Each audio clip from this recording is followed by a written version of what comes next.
Alrighty. Mic check.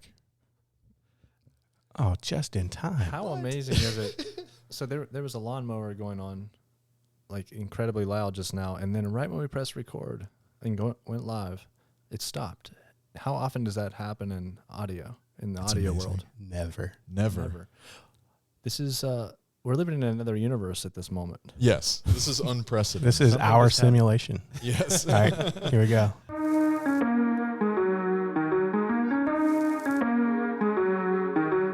Hi, I'm Corey, I'm Bill. and together We are the In Focus podcast. today we're joined by Emmy Award-winning filmmaker and founder of Casting Live Films, Mike Stryker. Mike, How's it going? welcome to the show. Good to be here. Welcome, Mike. Or Stryker. Which do you prefer? I've heard you introduce yourself on set as Stryker. Well, Not even the mic. Stryker keeps it easy when you have a lot of mics on set. And if you can think of microphone and then all the other mics, That's true. it's pretty I much a didn't think common about it. name in the world, or in the United States at least. So thanks for joining us. You and I, we've known each other for 10 or more years now. 11 years almost. 11 years, yeah. We've worked together on a number of projects. So appreciate you coming in. You're one of the, in my opinion, one of the greatest talents we've got in this city. You're doing a lot of good stuff. You're always active, getting after it. So thank you for coming. Thank you. Thanks for having me today. Yeah, for sure. So let's start with the origin story. Like, when did you get into film? Like, what was the thing that originally back in West Virginia got you like excited and ready to get into it? I think for like a majority of the people that get into film is that you start early with playing around with VHS cameras, especially me back in the day in the 1990s. Yeah. I was experimenting and like going outside and filming, and then, copying what we saw on TV. Yeah. And then you're like, oh, I kind of like this. This is cool. But what was extraordinary about it is that my grandmother and I used to play, she used to play music for me, and she used to have me play the music along with her on the piano, and she would describe to me stories. And so the stories that she described were very visual and vivid, and sometimes she would point out, hey, watch the trees flowing out flowing beyond the window, and then what's the feeling you can be described within the music. And so I love this whole thing about like bringing music within film, and then being able to present this really cool and then put that music within the film from the VHS or whatever I would go and film. I would record music and put it with it. So really, it's both worlds. It's the convergence of both worlds that really brought me to get into it. But VHS being kind of the start. Yeah. And we've talked about that on the show before about like how film is so all encompassing. So when you bring up like the music and storytelling aspect of it, it's not just like photography where it's a still image. It's music, it's talent and performance, it's sound design, it's creative visual design. There's so many things that go into film which makes it rich creatively. So much depth. Yeah, so I think that's super cool. And then how did you then go from the VHS stuff into like real work, like actually working? I was in my third year of high school. I went to Florida. I spent some time out there with my mother, and my uncle had called me when I was out at the beach, and he said, hey, there's this, I know you like film production. Do you want to come out? I have some friends that are working in the industry. If you want to come out and work on this film. And I said, oh, okay, yeah, I just want to see what the experience is like working on a film. Yeah. So it was a movie called The Insatiable, shot in Austin, Texas, when there was a really huge boom in the industry in Austin. And it was the movie starred Sean Patrick Flannery, and it had Michael Biehn in it. Oh, okay. And so it was a really unique experience because for me, I was a floater, basically, more of a PA, but I was just doing whatever. I was holding booms at points. I was picking up lights, whatever. But it was tough for me because I didn't realize how intense it would be. Yeah. I figured it was all glamour and and fun and the misperceptions that a lot of people have. And this was while you were in high school? So this is while I was in high school. Okay.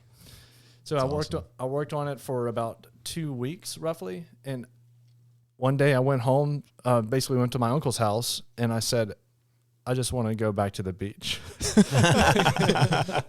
because it was just grueling. And oh yeah. And at that age, you're assuming life's all easy peasy because if you're the person like me, my parents really took, my dad and my grandmother, they really took great care of me, and a lot, to where I was like, I just never had worked so hard before on my own, where I was expected to have all these expectations of me. Yeah. So it was the first time I got to see that, hey, sometimes we got to put in actual hard work in life.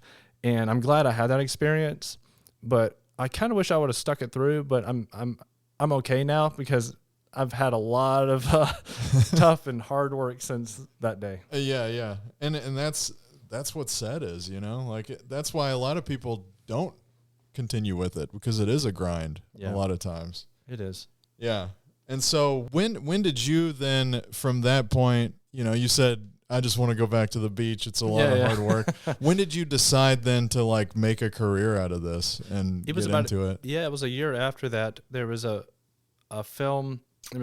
Actually, I was in college, and I was doing a lot of film production within my communication class. I was helping all my class.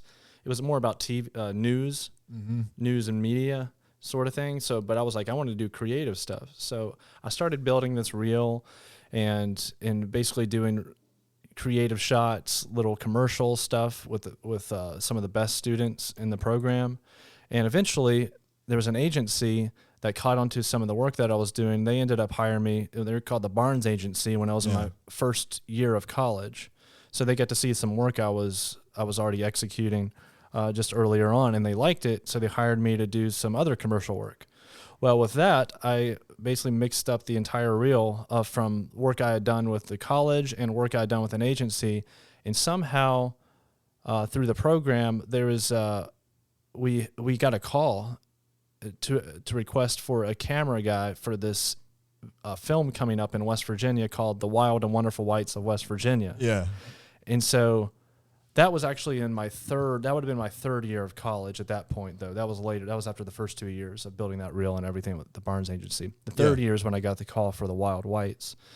So I went out there the very first day, and I went to a hospital to go and just be this video guy that they needed in West Virginia for a few days. That was what I was supposed to be, just some video guy. Yeah. I went out there and shot some work for them, and they saw it. Johnny Knoxville saw it, and I got a call back saying, we want you to be our West Virginia unit cinematographer. And I was like, so you're saying West Virginia unit cinematographer, does that mean your primary cinematographer?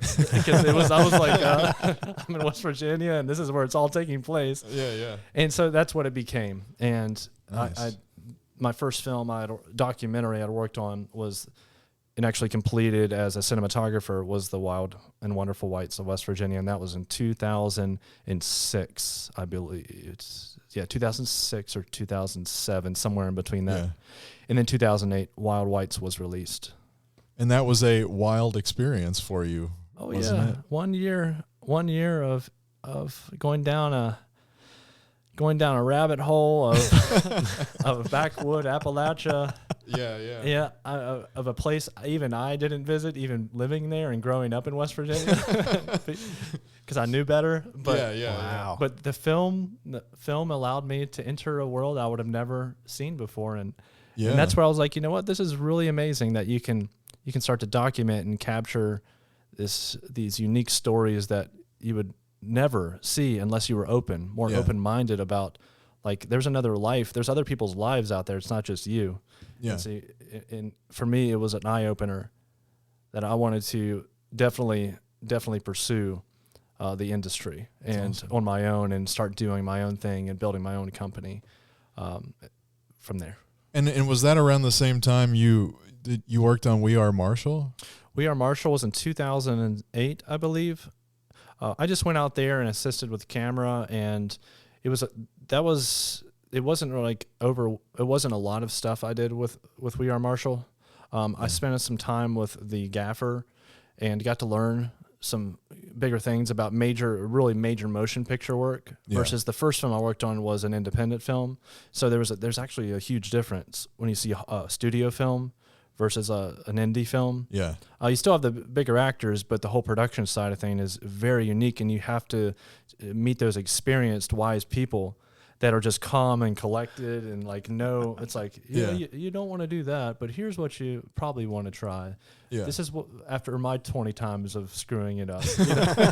Yeah. And you're either going to say, oh, I know what I'm talking about, or thank you for letting me know. I will be practicing that so I don't make those mistakes. Yeah. So I spent, it was a couple weeks. Nice. It was maybe a little less just working on that production. It wasn't the entire time. So essentially your film school was like being out on these shoots and learning from these seasoned people and just getting immersed in it. Yeah, it sounds like. Exactly. My favorite thing again was working with people that have been in the industry for a long period of time. Yeah. And I was so open. I love getting to hear from people that have been through all those experiences and all that chaos and the dealing with all the problems and the solutions behind those.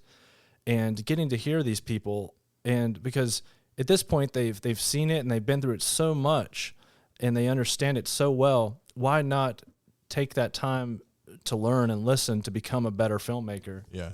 And so those were, I can say like that honestly was the biggest thing for me to help me advance as just a filmmaker in the technical field, but also and partially the business field as well. That's awesome. And so you mentioned Barnes Agency. You still do work with them, right? Yes. Yep. So that's been a long relationship at this point. Yes. And It's been a so wonderful relationship. yeah, and so they I know you do live in Nashville now. They operate out of West Virginia. That's still? correct. And But they're so- also, they just started a place here for healthcare industry. So the Barnes Agency Healthcare. Oh, nice. So just in the past year, I believe, or year and a half, I believe. Awesome. So what then brought you to Nashville? Nashville, it started, I was doing an audition, or not me personally, we were doing a, what do you call it? Jeez, I can't Like a even think. casting call? Casting, jeez. Yeah. Thank you. The most simple things sometimes are hard to remember. Yeah, we were doing a casting, and a woman had walked in as we were doing this casting in a coffee shop, because we were just meeting people and getting to know them more or less as a casting thing, because it was just about pictures. Like we were taking pictures instead of video for this particular thing. Yeah. So she had walked in, and I was like, I would like to take that girl on a date. So I met her, and we went on a date. We saw a movie, and then she was like, I want to go to Nashville one day. And I was like, I'm ready to get out of this place. In the most simple form of it, she was like, I'm ready to get out of West Virginia. Yeah. And I want to go, or she said that, and then I was like, I'm ready to get out of West Virginia too. She wanted to pursue a career in music. Yeah. So I was like, let's go. Ended up in Nashville and in 2010, October 2010. Yeah. And next door to me, when I first moved in, happened to be a guy named Zach Adams. Yes. Which, as we all hear. know. Yes. Yeah. So by coincidence or synchronicity or whatever we might call that, it was a real blessing that had happened immediately. And from after meeting, just before then, I'll backtrack it, I had met Gabriel Redding on a music video shoot in West Virginia. He was doing an album, Untethered. And so I did a music video for him, and he had happened to be here in Nashville as well. So, and he was such a great guy to work with, and an amazing guy. Like he's like a true Renaissance man too. Yeah, he like knows. He can do anything. Musician, landscaper. Like he does everything. Incredibly sound design. Incredibly dynamic. Yeah. And so I came here, and I felt so much comfort when I first got here, because Gabriel's already here. All of a sudden I move in, and there's a producer next door named Zach. Zach introduced me to a guy named Bill Cornelius. That's me. Yeah, we were working on Nashville Rises when you guys met. That's right. Which was the flood documentary we did about the Nashville flood in 2010. Zach directed it. I was DP. And I remember, you had come on just to kind of help out and do some things. And I remember Zach tells the story about how you both like went out on your porch one day and started talking. That's and it was like, I work in film too. It's just so funny it worked out that way. Well, what was intriguing is that I walked across over to his house, and I was in front of his house, and I was looking in the door, and I was like, "Are those Emmys in there, or what? What are those? Telly's Emmys?" Yeah. And so I immediately was like, "Okay, so he's in the film industry." That's how. Yeah. And then we just kind of started talking a little bit, and then of course we got into that subject about winning awards and so forth, and then he said, "Hey, you want to come out and work on this project?"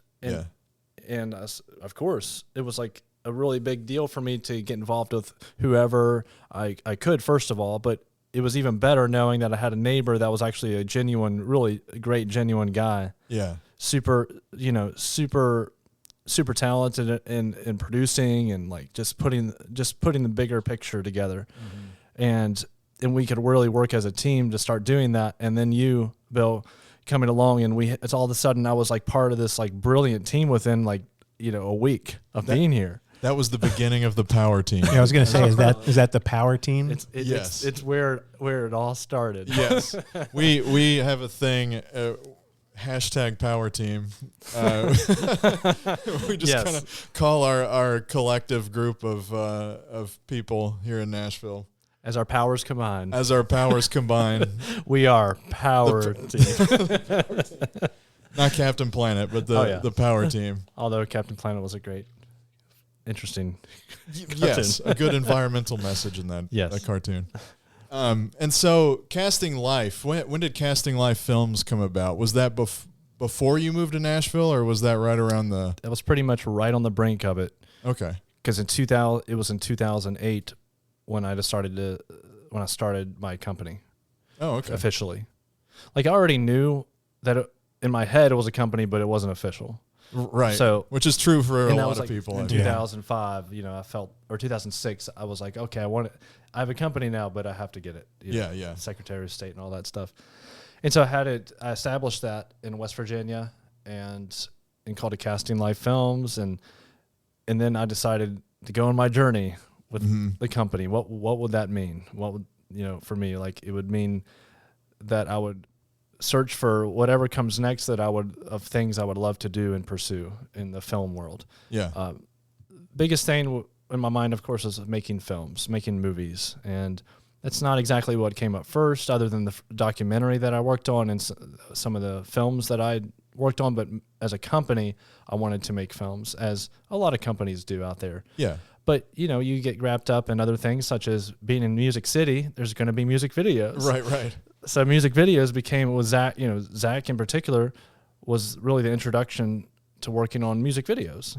And you were, and I saw your work immediately. Basically when I first met Zach and he was showing me work, it was some of your work. And so we all started working together, and like, that's when I believe it was just a little later, Julie Roberts video. Yeah. Yep. Whiskey and You. Yep. Mm-hmm. Yeah. That came about. And you're the cinematographer on that, and we got a chance to work on music videos together for the first time, which is it was a fun time. That was the first time I'd seen something that we all worked on CMT. That's right. Like it was like number 2 on their like top 10 countdown or something at one point. Well, it ended up making it to number 1. Oh, really? Yeah. I didn't know that. It wasn't like for all the time, but it stayed at 1 for a little while. That's awesome.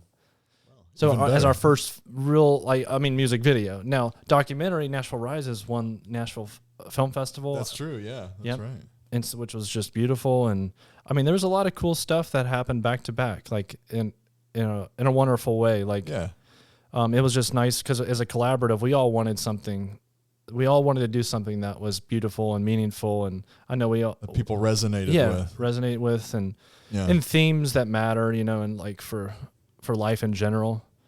And so it was a good time. Yeah. And you even, gave me a lot of help on Hear Me Now then when I did that. That was a 6-year-long process. Wow. But I don't know. You were involved a little bit, I think, during production, but that was really a skeleton crew. That was like me and Zach mostly and Stephen Knapp. And then I think post-production was a nightmare on that. And it took over a year, and I had swapped editors a few times because of scheduling conflicts and different things. And I remember you called me, and you were like, I would like to help you finish post-production. Yes. And Yes. I was like, thanks, Mike.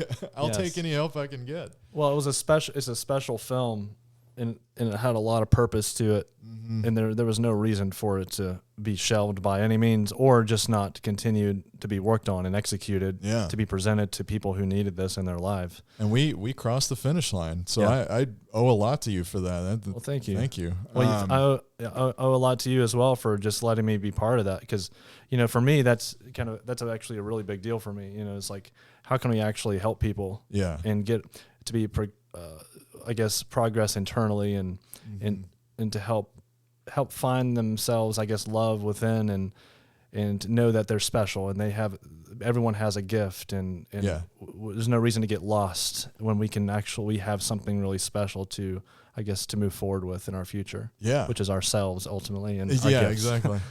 And it was that working on post for that is how I linked up for the first time with Jan Bazuska. Jan Bazuska, yeah. Yeah, and you work with him a lot. Oh, yeah. So Jan, he was one of the first. So in my college I went to, it's called West Virginia State University media program. He was an exchange student from Czech Republic. And we immediately became best friends.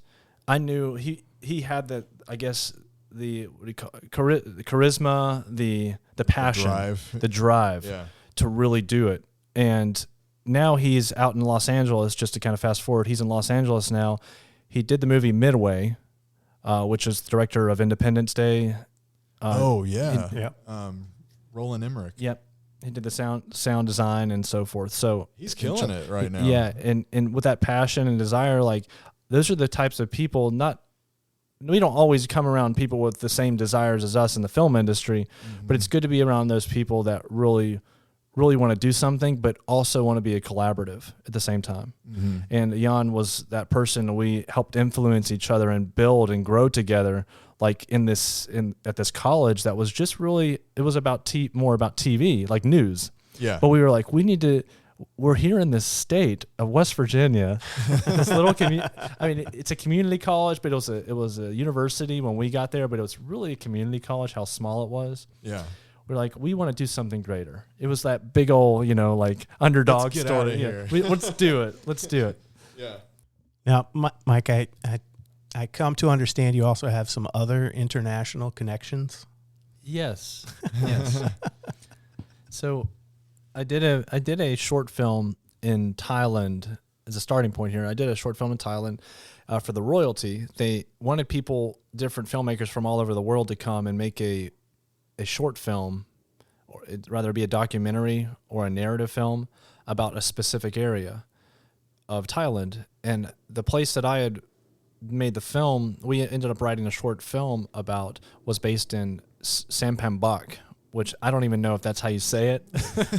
It could be an entirely different name. And so we ended up with making this film, and they had a competition, of course, who would be the winner. And so they would promote it in the film, and ultimately I think we did a pretty good job. Like we worked very hard and told a really, really pure story about the heart of Thailand. And Japan ended up beating us in the competition, which they had a wonderful film too and everything. And but I think at the end of the day, despite the fact that we didn't win, it was about being able to, I guess I'll backtrack it just a second, but a really good friend of mine, his name is Justin Litton. He's a cinematographer, and he lives in West Virginia, and we work together a lot. And he's the one that actually approached me and said, hey, you have a company. They want a company and a filmmaker, not being a company, to come and join together to go out there. And that's how I actually ended up out there in the first place. So I have that to thank for Justin Litton. It was probably one of the most magical experiences I think I'd ever had. That's great. I remember seeing the pictures of you like out in the fields and everything. Oh, and it was like, wow. It was so magical, and it was just beautiful all around. Except this one night, I decided to go out after 2 weeks or a week and a half of filming. I was like, I'm going to go get a massage in the mall, in the middle of the mall, and when everybody's watching. I just make that very clear. And afterwards, I couldn't remember how to get back to my hotel. Oh no. So I walked outside and I'm saying, hey, my hotel's called the Sukasol Hotel. And they're like, they're shaking their heads like, we don't know what you're talking about. Yeah. I'm of course not saying this correct. I think it's more said Sukasol and Yeah. not Sukasol. So that one little teeny difference changed. I had no idea what you were saying. So I was spending 3 to 4 hours trying to find my way home. There were people, I had somebody pick me up on a moped, drive me around town, and I thought they were going to bring me to a back alley and kidnap me. Like I was scared. Like I was like, this is it for me. But come to realize they were all, even I was in Bangkok at this time. Yeah. At this time, and eventually they got me back. Well, not to the hotel. They got me to a train where I happened to meet a woman that just got back from America that spoke perfect English. Oh, excellent. And this was like at 1 o'clock in the morning. Like this was like crazy. What an adventure. Like, yeah. And she helped out. She was like, oh, Sukasol. Oh, you mean Sukasol. That's what I said. Yes. and I ended up getting this train back to the hotel, but it was definitely a crazy night. That's like just really being funny. it was all this fear, but what I came to realize is it's not, I know sometimes we have fear of being in new places, new environments, new people, but it's not always like that. And that's something I took from that, is that I don't have to always be on my guard, which is It's not always what you think it is. yeah. Yeah. And to be more bring more clarity to yourself in those moments instead of like losing. I was like literally like, oh gosh, this is it. I'm not going to see anybody ever again. Yeah. And so then, was that shoot at all? That shoot wasn't connected to when you went to China. Or that was something different. So China became a different story. It was like 4 years later. Okay. Yeah. At the Nashville Film Festival, I got a call from a friend that said, hey, there's this lady, her name is Leah Weaver. She's going to be at the Nashville Film Festival. You should meet her because she's talking about working with China to do some major motion pictures. Mm-hmm. And I was like, okay. So I went over there. I met her, absolutely wonderful lady, and we became really good friends and started to get to know each other a lot. And I ended up meeting a lot of her collaborative partners from China here in Tennessee. And she said, hey, we're going to go to China. We'd like to meet up with some partners in China. We get there, we go to Beijing, meet China Film Partners, which they're massive. I mean, they're pretty much one of the top film companies in China. Yeah. And as we know, I mean, maybe to a degree, is that China is potentially greater than our entire industry now. I mean, it's massive. Yeah. Unbelievably massive. Well, that's kind of like there's so much business dealings with China within Hollywood now. Yeah. Just because, for one thing, that audience is so large.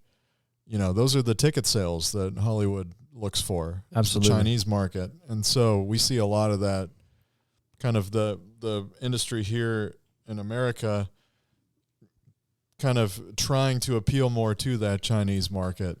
So I know there's a lot of like, either we're trying to play catch up or Yeah. just trying to get the ticket sales. Yes. You know, or both. So come to find out, it felt like more so at the time that China really wanted to start bringing in their content to America, so people could start to understand that culture in that way and implementing a new way of film production here in America. But we were there, so what was interesting is we were there to talk to them more about us working with them on their films. But I think I believe in the end, I kind of was like summing it all up. It looked like they were wanting to put their film. So it was more of I think we understood that by the end. Yeah. Yeah. So naturally, there wasn't really anything that came from this, but I will say they were some of the most amazing dinners I had ever had in my life. This massive table with tons of gombaying. So gombaying cheers, a lot of cheering and toasting. Yeah. And sometimes you're slowly forgetting or not knowing what you're saying anymore by the end. That's really funny. An hour, but incredible time. Like at the end of the day, everyone was very friendly. Everybody was very kind, peaceful. we spoke. It was very business. You know, at the end of the day, it's very business. It's more straight to the point. Well, I remember when you came back, I was like, "You're the film ambassador to China now." What an experience! Like the representative. For a moment there, we You're were going repping us. we were going to start something and working in that direction, but it just naturally, I guess, sort of faded back to just me doing my thing here in Nashville and then around the United States mostly. I didn't want to enter a realm. I'm a filmmaker, so at heart, so naturally for me to be a consultant and I guess a pathway or like to work in that industry of trying to connect people together like that. More business overseas. That wasn't my thing particularly. Yeah. Although I'm more than happy and, you know, open to do that if the story's right and everything connects, like for sure. Yeah. But we were going to pursue that. And I just made a decision that it was just best for me to keep to what I really, really love and what I really know. Yeah. Which is just making films with people I, work with naturally currently. And then if things unfold where we partner up with China to make films, very accepting and open to that happening one day. Yeah. Absolutely. Awesome. Yeah. And we, back to us as the power team working together on a lot of stuff. Like I was joking the other day that anytime I go to your website or Zach's website, I see the same stuff that's on my website. Because we've all worked on the same stuff. Yep. And I remember we had a mixer when you guys had that office on 2nd Avenue in Nashville. Remember the big, y'all threw like a mixer down there. Oh, yeah. A few years ago. And Andrew Rosario and I and Zach. Yeah, I had that office space down there. Just decided we would invite every filmmaker from around town and anybody in the production field. Yeah, and it was great. And we were all down there. And I remember you had like the demo reel. It was like a super reel of Skydive Films with Zach and your casting life stuff. And I was just like standing there like, I've worked on 70% of the things that are on this monitor. It's just like, I love, and I think it's truly a wonderful thing when you can find a community and a group of filmmakers that are like of the same mindset that you can come together and work with and collaborate on projects with. Yes. And, we pump each other up. We support each other's projects. Like that's when I tell people about Nashville and the film community, that's what I think of. I think of the stuff that you and I and Zach and like all the stuff we've done and collaborated on, and just like that whole family feel, Absolutely. know? And I think Nashville's growing a lot. There's a lot of new people coming here all the time. There's a lot of people I don't know anymore. Right. But I still think at its core, that family feeling is still here as opposed to like LA or, yes. Yeah, I think there's a humble element here that's sticking around, and you find people from other states moving here because I believe it hard they're actually trying to find that camaraderie. Yeah. In that family themselves, because it is hard in other places that are like super driven and dog eat dog mentality. The dog eat dog mentality works for so long until you start scaring away people that you actually should have in your life. Yeah. It's like it makes those, because not everybody wants to play the fight for food game, which is like the fight for the jobs and, I'm better at this. He shouldn't get this. It's more like, hey, let's try to figure out to make this all work for everybody. And we can. Yeah. I feel that we can. Yeah. Economically and like, with this in the whole film industry, it's just a matter of how hard are you willing to work and how respectful of a person are you open to being with your friends and your family and also the clients, and being humble to a degree, like being, I guess, not feeling like your ego, I guess, gets in the way, versus like listening and paying attention to what can work for the betterment of the people around you. And we talk about we've talked about it on the show a few times. And Corey, I know we've all actively engaged in this. Like something we do in this community is if we can't take it, if a gig comes to us and we can't take it, we're more than willing to pass it off to somebody else in the community that we know will do a good job, because we're all trying to help each other Absolutely. out. Yeah. And I think that's awesome. I've had gigs come to me that someone else had to pass on. Yeah. It's just that whole, we're all helping each other out. I love that. That's what's great about Nashville. Yeah. When you get work and you'll get this job and you'll be like, oh, but I have too many overlapping other jobs happening here. Mm-hmm. It should feel like nice to know that you're going to be helping somebody else out, and not with the degree of like, hey, I need something back from you when you get a job. Yeah. But more like I'm giving back to something because I want to see you succeed. I think other people have done this in our lives to help us get here. So it's important to do the same for the people around us to help them get where they're wanting, and really truly wanting in their heart and their goals and career, in their path. And I love seeing my peers succeed. I love seeing you succeed, and Corey, and like both anytime I see people that I know getting on a cool gig, I'm just like, that's awesome. Oh yeah, I'm glad you're there. It's super cool. Yeah. So it's really cool. No, you're killing it. I was just going to let you keep going. I didn't know if Oh no, Mike, I would love to talk about some of your more extravagant, might be the word, maybe crazy. I'm not sure. I know you worked on a lot of different projects, but as I was doing my homework yesterday, one of the examples Bill shared with me was he showed me a screenshot of a piano hanging off the side of a cliff for a music video. I need to know more. We're under a legal obligation not to speak about it now. That was one of the few I did not work on with you. I just remember seeing the pictures. Yeah, so that was with Gabriel Redding. Mm-hmm. He is an adventurer. He's adventurous. Obviously. Oh yeah. So we wanted to do this video, and he said, I would love to hang all my instruments from the side of a mountain.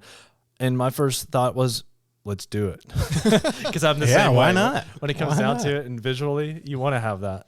Yeah. And you want to have those unique experiences. So life is a lot about experiences. If it's not all, we'll have to determine that in the philosophical nature of another conversation. Yeah. But to have all those instruments hanging on the side, and then the performers hanging off the side and playing those instruments was definitely a crazy experience because Gabriel is like strapped in with all these cables, like trying to play the piano, and everybody's like playing I believe he's playing the piano. I haven't seen the video in a little while, but yeah.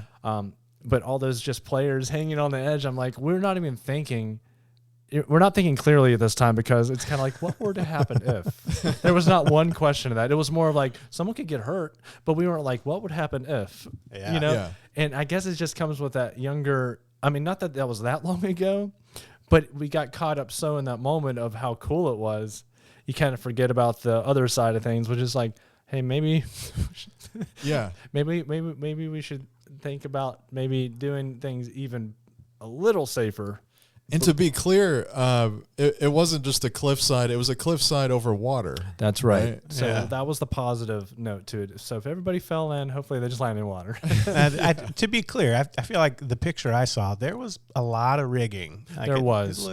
Thank you for, there was actually there was definitely safely enough rigging to ensure as much as humanly possible. Yeah, so for all you youngsters, don't go strapping a piano. Yeah, don't even think about that unless you hire a professional and someone that's certified to do that. Yeah, definitely. Just to thank you. Yeah. But it looks amazing, of course. The end product, of course, is what you expect. I was with Darren Williams filming that. Darren's a really good friend of mine. Mm-hmm. Now we worked together for about 8 years at this point now, and we were riding a boat. We were on the water, driving the boat towards the cliff. I was filming. He was driving the boat. Darren hasn't drove many boats before. And I said, go as fast as you can towards that cliff. Towards the cliff. And when I tell you, as the performers were up on the cliffside, I asked him to go directly towards the performers on the cliffside to get this cool shot. and then turning and panning to the left. So I said, as soon as I tell you to turn left, and within about, he was like, we were like 40 feet. He was like, should I turn now? No, keep going. 30 feet. Now, 20 feet. I need to turn. 15 feet. Nope. 10 feet. Turn. And I get this amazing shot just swiping across. Yeah. And ultimately, you could do the same thing, of course, with the drone. But this was like before drones were what they are now. Yeah, drone. exactly. And it was kind of like, this is such a cool moment to have. But it's a dangerous moment. You know, it's like at the end of the day, it's like these are still dangerous moments. And again, I don't recommend doing any of these things, like just to kind of bring out the truth in it.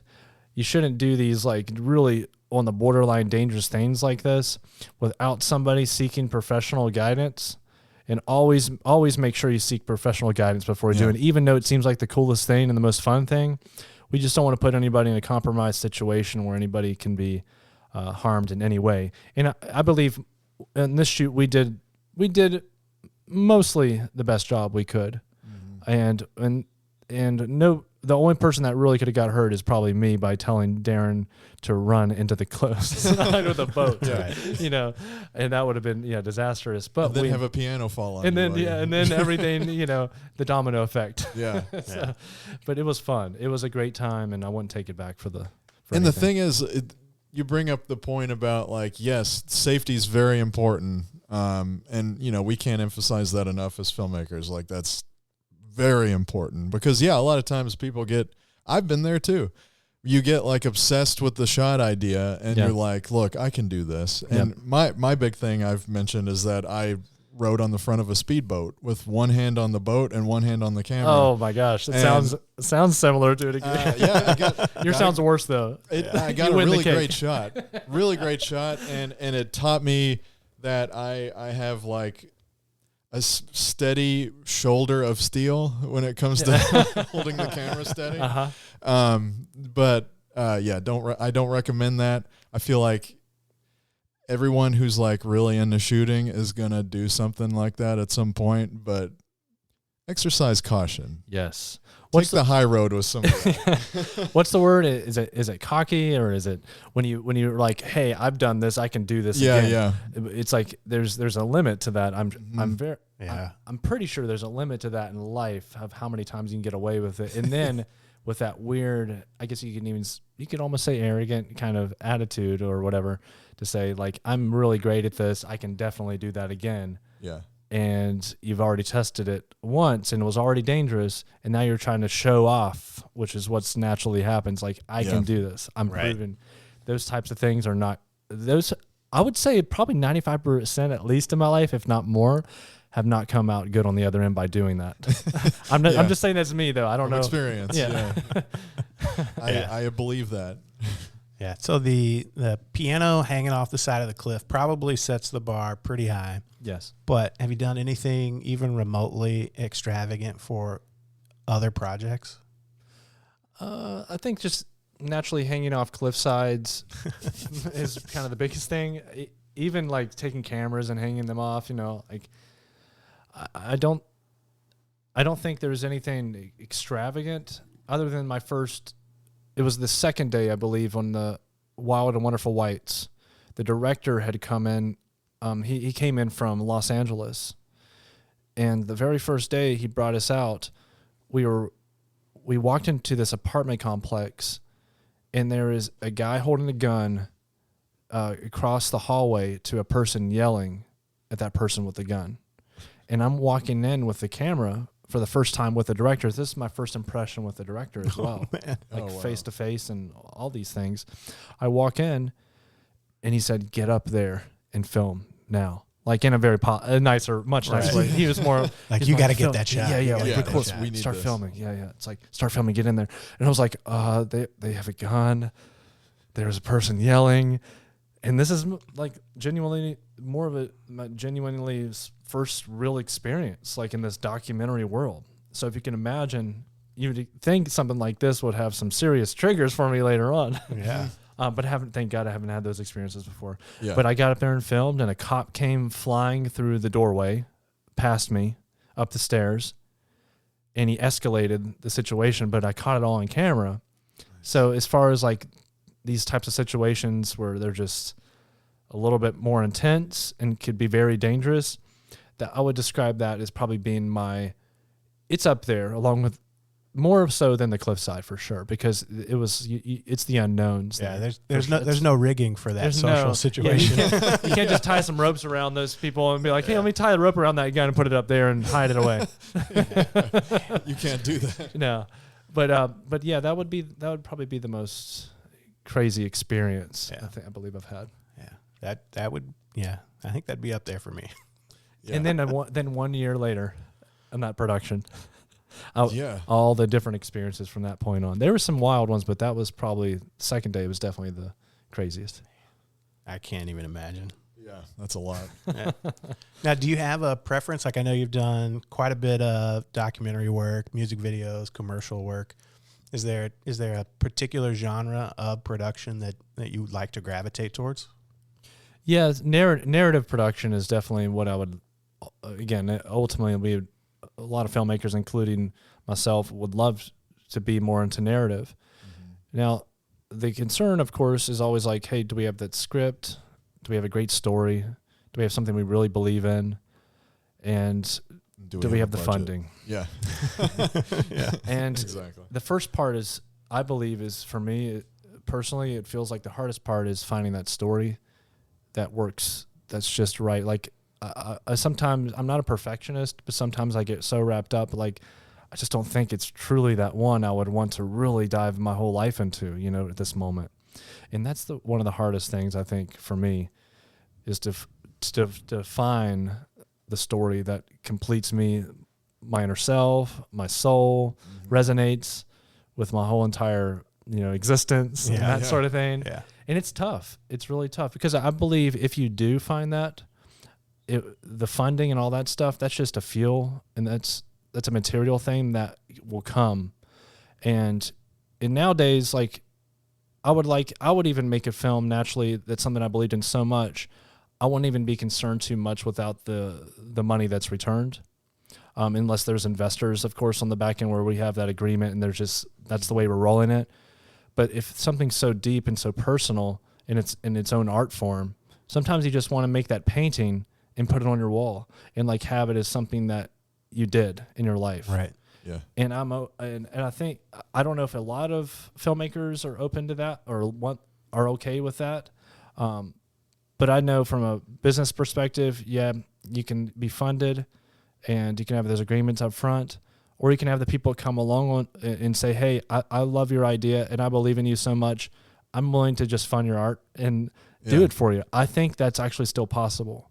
I think so. It's a harder one, yeah, but I think it's still possible. Just to do that one thing you did in your life that you really loved, that story you wanted to tell, that transcends through time, at least for you, and more than likely it's going to transcend for others if it transcends for you. Yeah.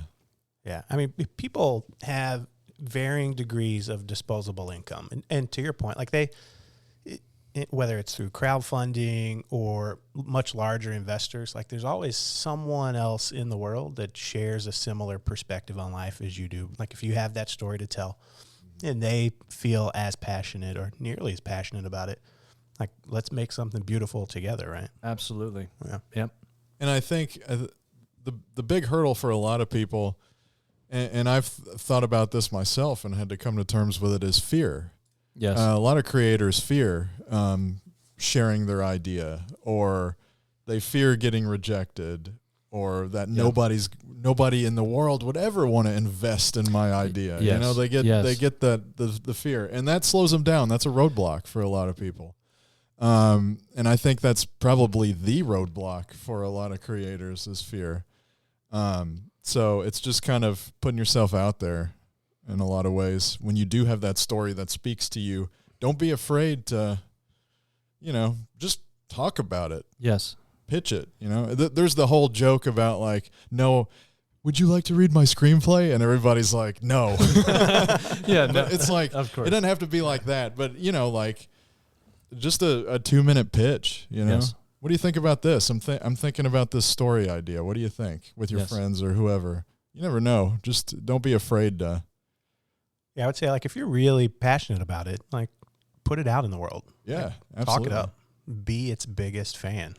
Yeah, exactly. The way I kind of see that as well is like you have to find that what that means to you, the story in the script, and that healing inside you that renews your soul within that story that you can bring back out to the world, because there's no confidence, there's only fear if you don't have the love for the story. But the first thing is kind of defining who you are and knowing that you have a gift, and it's just it's going to be transcended through that story.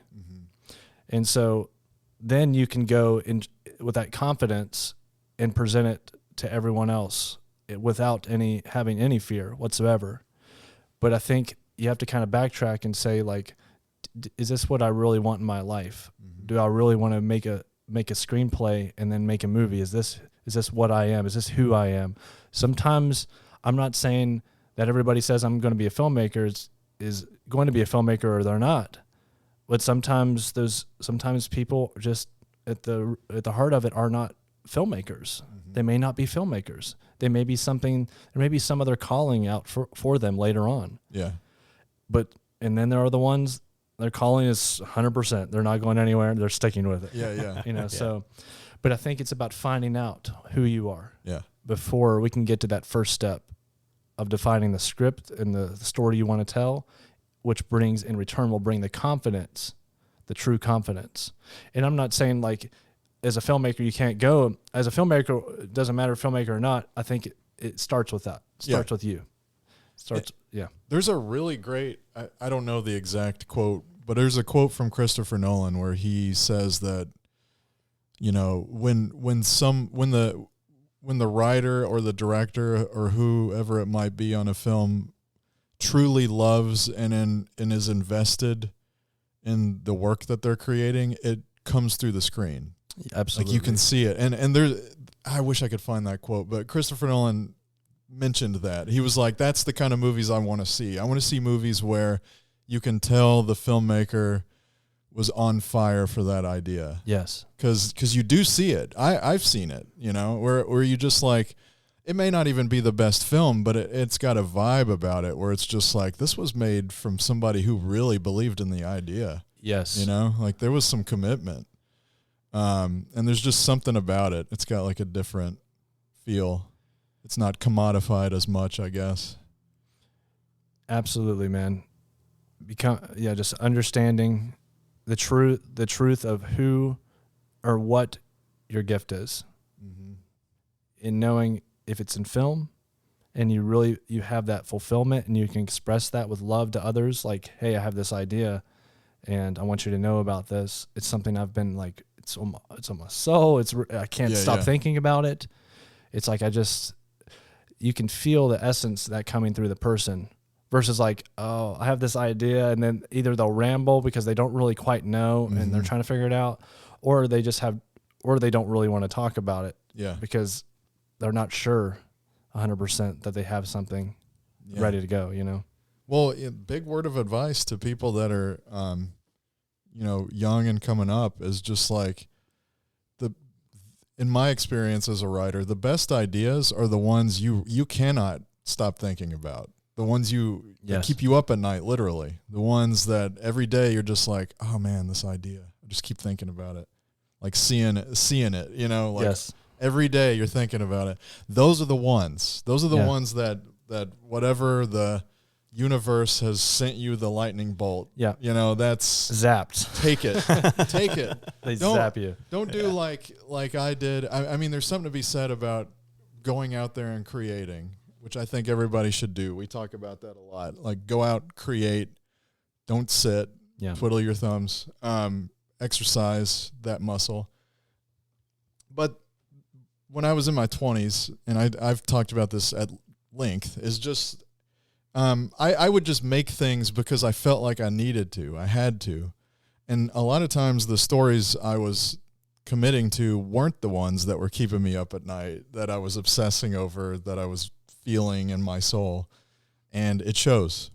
And it does. I mean, I flexed that creative muscle. I went out, I did the thing, I created it, another notch in my belt or whatever. But it was ultimately an exercise for me rather than something great that I was putting out into the world. Yes. And that's something that I've had to learn over the years. Some people, they pick that up right away, and some people never do. That's true. But it is like I have learned as I've gotten older, and I don't have as much time as I used to, and my ideas are a lot bigger, and I need more money. It's like the ones you want to focus on are those ones that keep you up at night, that you're on fire about, like truly on fire about. And you brought up something I was thinking about, how different age groups. So sometimes earlier on in life, people, I don't know, I'm saying the word gifted, but sometimes they just know how to do things way before even we do. That takes us 30 to 40 years to learn later on. Yeah. And just so jealousy doesn't arise in this industry, and like weird ego things about other people learning things ahead of you, getting ahead and doing like bigger, massive productions. Like, how did they get this huge $300 million blockbuster? And they're 23. They're 23. Yeah. Yeah. Something was aligned with their life, and they were ready. And I think for me, it's to know that people are, when we have these opportunities, we're ready for them. And I just kind of leave it at that, just to kind of ease some of that essence of not having to think about the future or the past of other people's lives and getting wrapped up in other people's lives. It's kind of like, that's amazing. That's it. It's like they did that happened for them. And actually I should be very happy, because they've got to do something that apparently that they're aligned with in their lives, and more than likely wanted to something deeper down wanted to actually do in their lives. That's great. And I've definitely been the jealous one who's just like, why were my 20s such a mess? Why couldn't I have the Star Wars movie when I was 25? But you get older, you get wiser, and you're like, that wasn't my time for it. My time is when it's my time. Yeah. That's not up for me. Kevin Costner, decide. Field of Dreams. Yeah. Yeah. The cornfield. Yes. It'll call to me. Yeah. Yeah. He didn't get to go, but he learned a lot of valuable lessons. Yes. It wasn't his time. It was right. He did other things along the way. If you remember, James Earl Jones' character, it's like if it wasn't for him bringing all these things, and all these things wouldn't have happened if it wasn't for him creating all of these things with other characters and helping other characters along the way. Yeah. And so there's something to be said about that. Even with sometimes we don't get everything we've always wanted, but if we've done something around us that's helped other people, such as our friends, our family, just people around us in particular, we've done something very special. Well, it's funny you bring that up. There's a guy.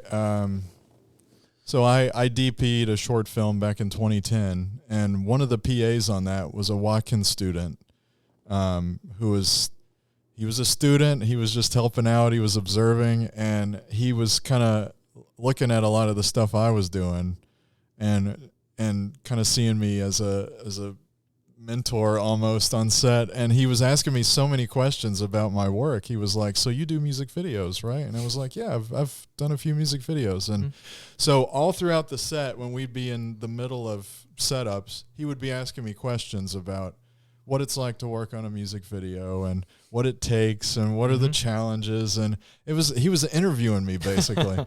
And I was more than happy to give him all this feedback. And so, the film wraps. I never see or hear from him again. A few years go by. I was introduced to a band just like on Spotify or Pandora or whatever, and I was like, this is a really great song. And I just went to YouTube and looked up the music video, and I was like, oh, it's a cool music video. He directed it, this guy. This kid that was on set with me, like asking me all these questions. That's amazing. And I had this like proud dad moment, It was just like I imparted some knowledge on him just randomly on set. Job. And now he's doing it, and he's doing a label video.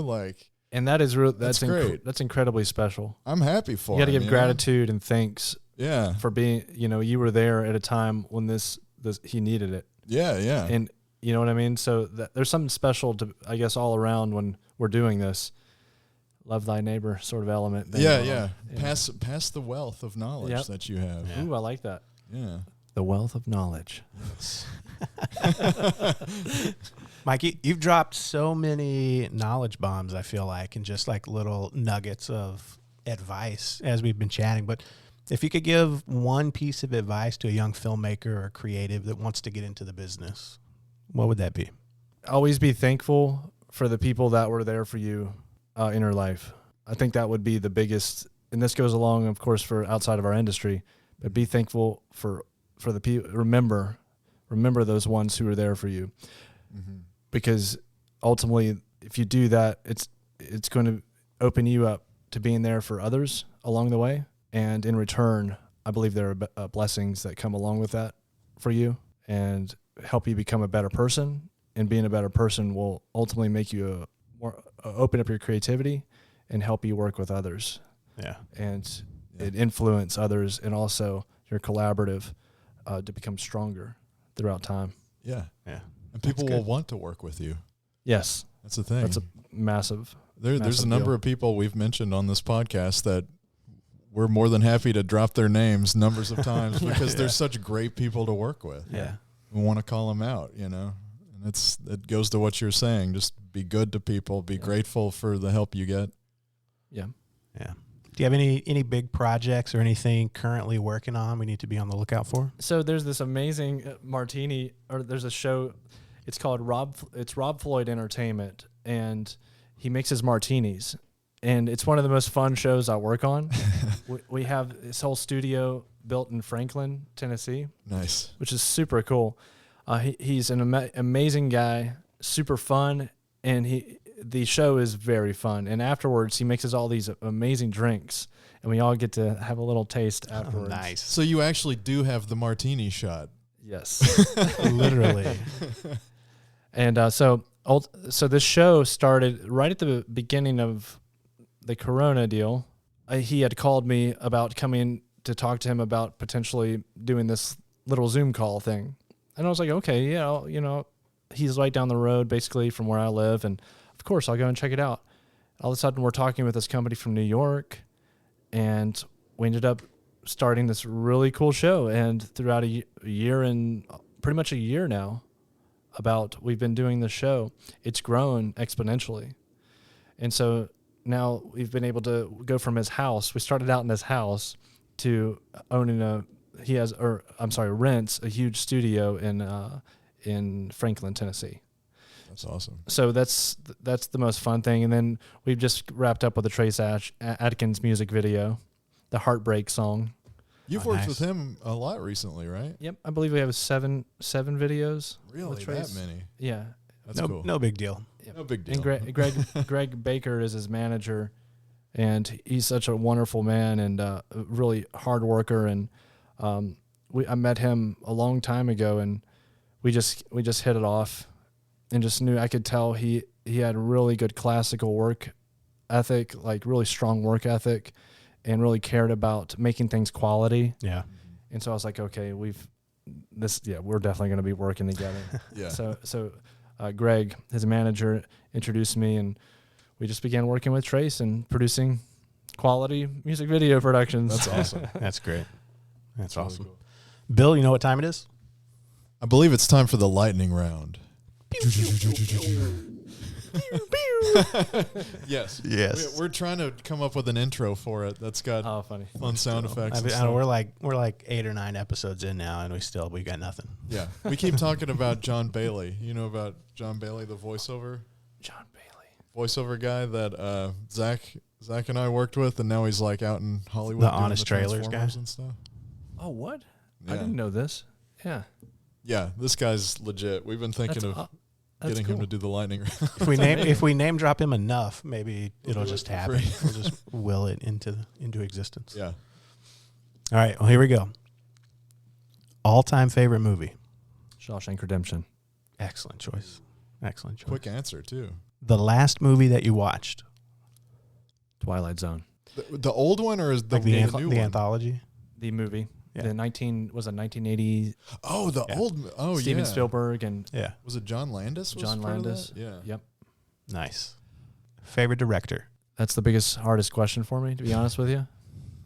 I wish I could answer that for you, but You can name a couple if you want. Oh, thank you. I'm going to give you a bailout. You can. That's still a hard question. Because I even thinking, so Ridley Scott, Steven Spielberg. Excellent. I just had to say the couple. Yeah, Love them. that's good. Most underrated or slept on cinematographer. Oh, that's a hard one. Mm-hmm. I don't even know. You might want to cut this out, but I don't really know a lot of DP names in the industry. That's what we talk about. That's why we have this question. Is because not enough DPs get the same attention the director does a lot of times. I mean, it's a good question, but Yeah. it's really hard because we don't really. You don't think about them. You just know the two, popular, Like Roger Deakins. It's like that's the first name you always hear now because it's all over, and all filmmakers' pages and stuff. Corey Allen. I mean, I like it. Corey Allen, Excellent choice.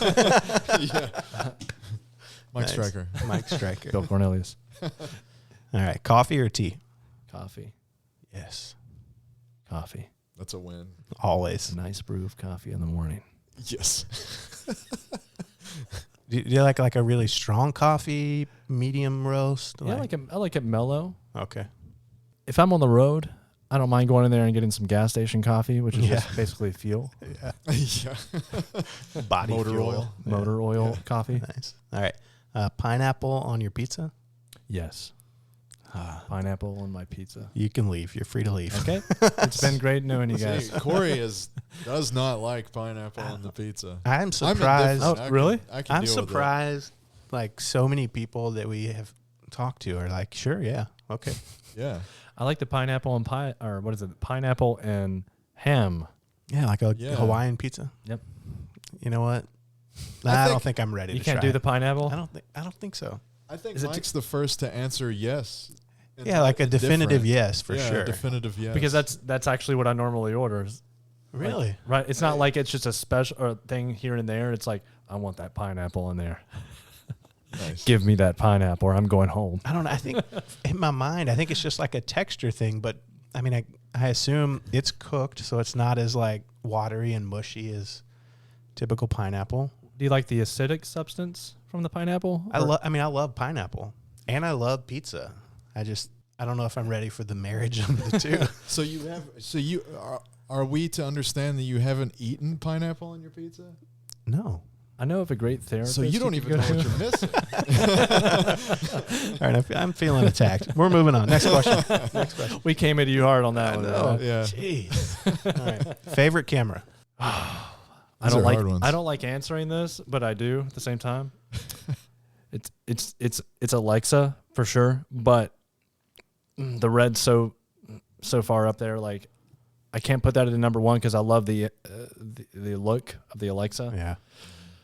But the Red is just underneath the Alexa, I mean, as a fellow Red owner, I can respect that. Like that's okay. and I even own Reds too. So Yeah. it's just it's a toughie. Yeah. It's that image you get from Alexa. It's just that silky, buttery image, as I call it. Yeah, I mean, Silky, Alexa. buttery. Yes. That is a great way to describe it because It it's is, so true. yeah. Yeah. All right. 3 films everyone should see before they die. Well, Shawshank, of course, would be naturally one of them. Yeah. I think it's Star Wars. The first version. 77. one. 77. Yeah, there's so many of them now. Yeah. And Back to the Future. Yes. 1, 2, 3, all of them? Yeah, one. 1. Yeah. Good choices. Yeah. And I should have put Robert Zemeckis out of those two directors earlier on. Yeah. I couldn't think of his name, so I just went with Spielberg and Ridley Scott. See, this is why you and I work together a lot. It's because Yeah. we respect and love the same filmmakers. Like that whole era. There was It an was a approach. wonderful There was era. an approach with the studios back then that they had to be incredibly detailed and very determined to tell a very strong story. Yeah. And if it wasn't going to be that way, then it wasn't going to be made. Yeah. Now, there were those films that people, smaller studios started that were cheesy, but with still some bigger actors in it back in the day, Yeah. like anything, nowadays. But they really, really cared a lot. And the directors were intentional about making sure the stories would be fantastic Yeah. before they even pitched to the studios, which more than likely they had some really good screenwriters with them that probably we won't even know because some of them were probably ghostwriters. Yeah. Yeah. But Yeah. Well, Stryker, thanks so much for joining us today. It's been a pleasure getting to hear a little more about your story and hanging out for a little while. Yeah, it's been a really good time with you guys, and hopefully we can do this again in the future. Yeah. I want to bring on the entire power team for a podcast. A little power team. That's round a table. 2-day. That's going to be a 2-day session right there. Yeah, well, A lot of stories. oh yeah. We'll make it happen. We'll make it Yeah, happen. we will. Mike, we'll leave links to all of your things in the show notes, website, social medias, anything you want to make sure we share with the world. We'll make sure we get that out there for you. Follow Fantastic. Casting Life Films. Yeah. Yeah. Awesome. And for our listeners, we know you have a lot of podcast options. We appreciate you choosing us. Check us out on Instagram at InFocusPod or online at InFocusPodcast.com. And if you like what you heard today, go ahead and subscribe. Give us a like, a rating, all those things. If you're on Apple Podcasts, it would help us out a ton. And until next time. Feed your crew. And feed them pineapple on their pizza. That's right. But just make sure it's the last meal because you don't give pizza on lunch. And I'll hook you up with that therapist about pineapple. Bye.